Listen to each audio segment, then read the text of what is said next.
Hello and welcome to Dashboard Talks. I'm just messing around. Hey, this is Mike Colleen, MikeColleen.com, MikeCollin.com. I love the pretty colors of my dashboard. I just think that looks cool. All right, so here's the deal, man. Okay, so right now we're at a place where a lot of people, especially when they're over 35, they're not dating at all. They're like, I completely give up. Now, here's the deal. It's not. So a lot of you are like, well, yeah, that's because we've been through narcissist abuse, which, yeah, you're right. You're absolutely right. But it's not even that. It's people that go through divorce courts, because the divorce course causes you guys to lose a lot of money. It rips your hearts out. It's horrible. All of this stuff is designed by narcissists to screw you over. No, not just to screw you over, but to rip your hearts and souls out. Because the ultimate goal of a narcissist is to make it to where there's no love, because that's how they control the planet. Now, here's why. Again, I'm going to repeat what I've said 100 times on the channel. Love opens up the artery in the lower reptilian brain. Now, why is that important? Because that allows blood to flow up into the larger human brain. This is called consciousness.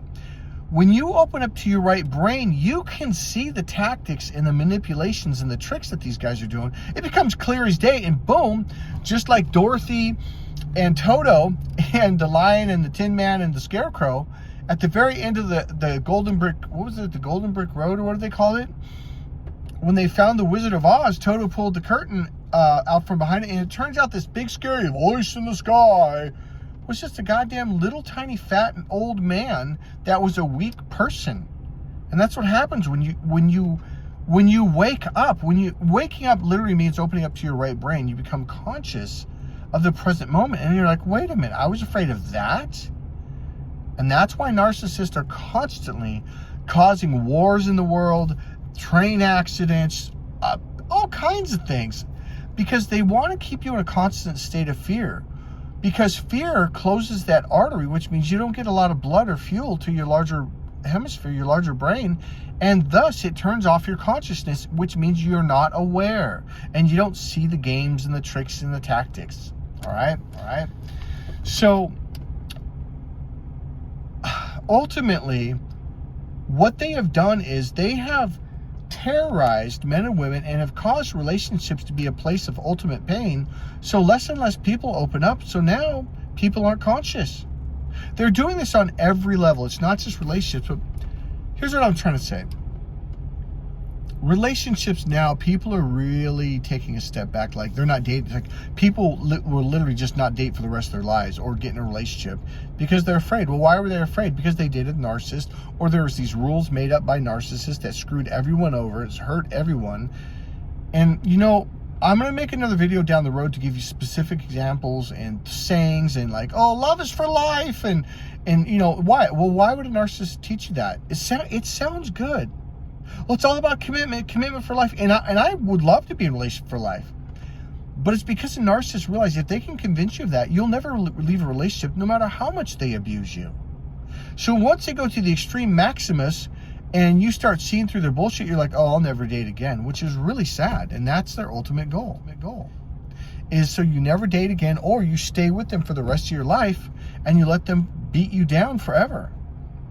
All right, so I'm going to make another video down the road to get more specific on these fake rules that they make, and marriage is for life, and you've got to forgive, and you've got to no. The whole forgive and forget thing, that was made up by a narcissist. Don't ever forget what someone has done to you that's abusive, harmful, mind games, gaslighting, lying to you. And here's another thing. Oh, you just got to forgive them. No, you don't.